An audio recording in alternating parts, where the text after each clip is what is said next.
Master stroke में आज सबसे पहले विश्लेषण होगा देश की राजधानी दिल्ली में लगी दंगों की आग का। दिल्ली के जहांगीरपुरी में शनिवार को शोले भड़के, उनकी लपटें आज भी ठंडी नहीं हुई है। आज एक बार फिर जहांगीरपुरी में पत्थरबाजी का सिलसिला शुरू हुआ है। पुलिस और प्रशासन इस बार अलर्ट पर थे, उसने वक्त रहते इस पर काबू पा भी लिया। दिल्ली पुलिस की क्राइम ब्रांच इन दंगों के तार जोड़ते हुए मास्टरमाइंड तक पहुंचने की कोशिश में जुटी हुई थी। लेकिन सवाल यह है कि आखिर दंगे भड़के क्यों? किसने दंगों की साजिश रची और पुलिस को इस साजिश की भनक आखिर लगी क्यों नहीं? ये सवाल इसलिए बहुत अहम हो जाते हैं क्योंकि पिछले 15 दिनों से देश के अलग अलग इलाकों में 8 से ऊपर इलाकों में इसी तरह सांप्रदायिक हिंसा की खबरें आ रही थी। तो सवाल ये उठता है कि दिल्ली पुलिस ने वक्त रहते कदम क्यों नहीं उठाए? ये देश की राजधानी की बात है। क्या दिल्ली पुलिस का खुफिया विभाग साजिश को भांपने में नाकाम रहा? ये वो सवाल है जिनके जवाबों से दिल्ली पुलिस नहीं बच सकती है और इसीलिए इन सवालों की पड़ताल मास्टर स्ट्रोक की कवर स्टोरी में।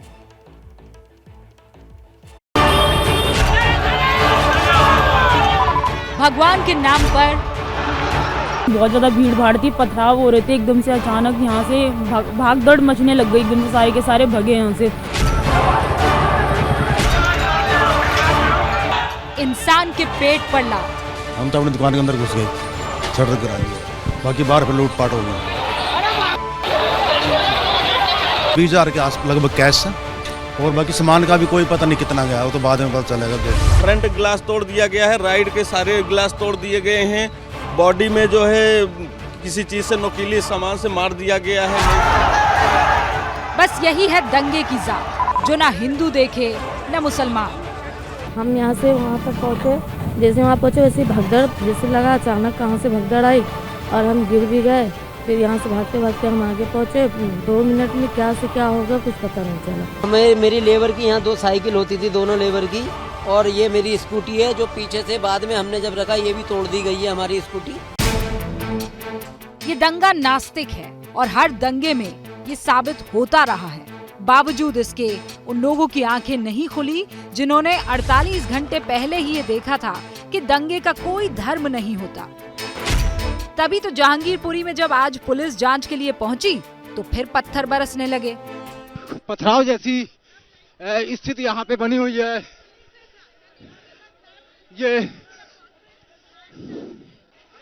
ये पथराव हो रहा है। यहाँ पे पुलिस किसी को अरेस्ट करने के लिए आई थी और आप देख सकते हैं यहाँ थोड़ी हंगामे जैसी सिचुएशन अभी पैदा हो रही है। तीसरी मंजिल से यहाँ पे पत्थर आ रहे थे। ये पत्थरबाजी पुलिस पर हुई है जो किसी आरोपी को पकड़ने जहांगीरपुरी पहुंची थी। दिल्ली पुलिस ने इस दंगे की जांच क्राइम ब्रांच को सौंपी है और अब क्राइम ब्रांच दंगे के सूत्रधारों को शिकंजे में लेकर मास्टरमाइंड तक पहुंचने की कोशिश में है। 21 लोगों को अरेस्ट किया गया है। कुछ लोगों का कस्टोडियल इंट्रोगेशन भी चल रहा है रिमांड पे लेके। कुछ सीजर्स हुए हैं।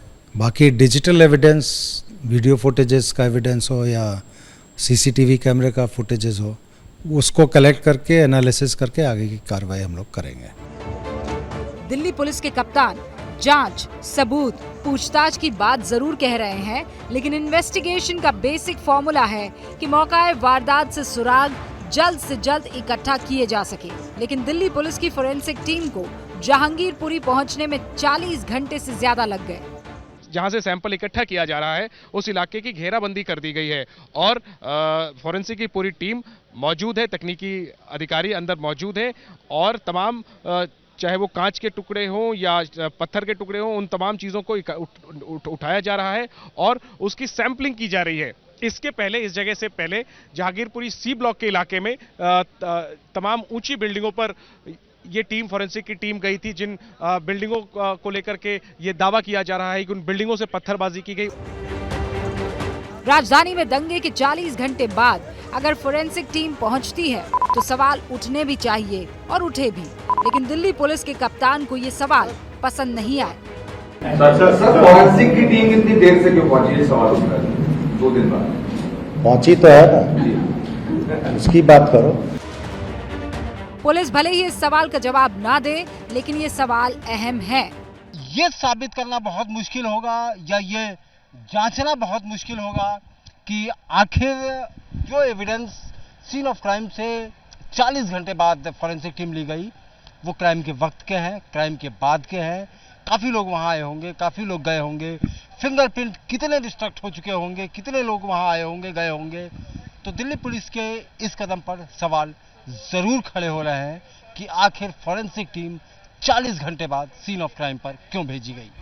फॉरेंसिक टीम की देरी से जुड़े सवालों ही नहीं बल्कि ऐसे बहुत से सवाल हैं जिसका जवाब अभी पुलिस को देना है।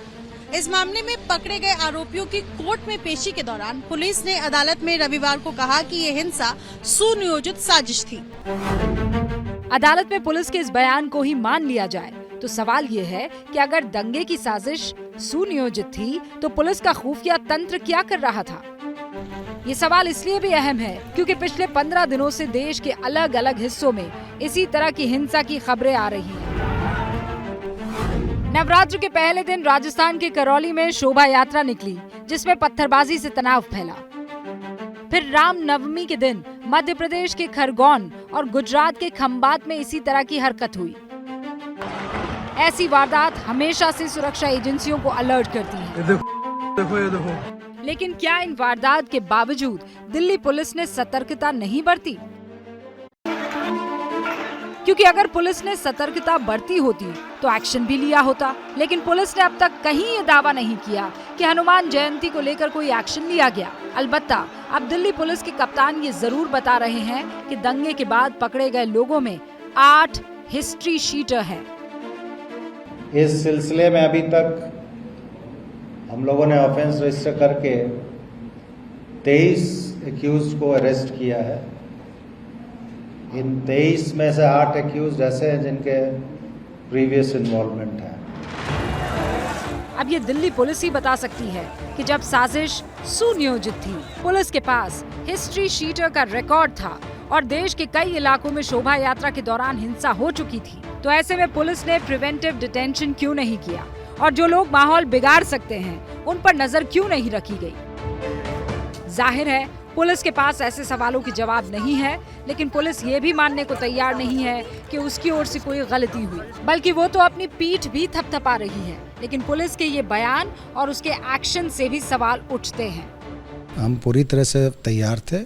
प्रोसेशन के साइज के हिसाब से पुलिस फोर्स लगाई गई थी, फिक्स्ड पॉइंट डिप्लॉयमेंट भी था और फोर्स में कोई कमी नहीं थी। इनफैक्ट जो फोर्स वहाँ पे थी उन लोगों ने उस सिचुएशन को बहुत अच्छे से हैंडल किया। दिल्ली पुलिस एक तरफ दावा कर रही है कि उसने शोभा यात्रा में पूरी सुरक्षा व्यवस्था की थी, लेकिन शाम होते होते एक और खबर आई। दिल्ली पुलिस जहांगीरपुरी हिंसा में दूसरी एफआईआर दर्ज कर चुकी है।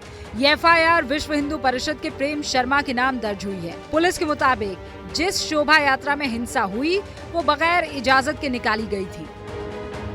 दिल्ली पुलिस एक तरफ कह रही है कि उसने शोभा यात्रा में सुरक्षा के पूरे इंतजाम किए थे, तो दूसरी ओर वो बिना इजाजत शोभा यात्रा निकालने की एफआईआर दर्ज कर रही है। सवाल ये कि अगर शोभा यात्रा की पुलिस ने इजाजत नहीं दी थी तो फिर सुरक्षा किसे और क्यों दी गई?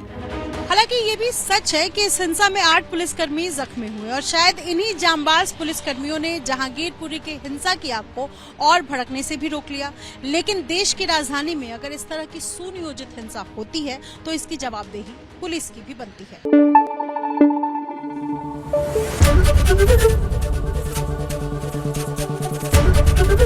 एबीपी न्यूज आपको रखे आगे।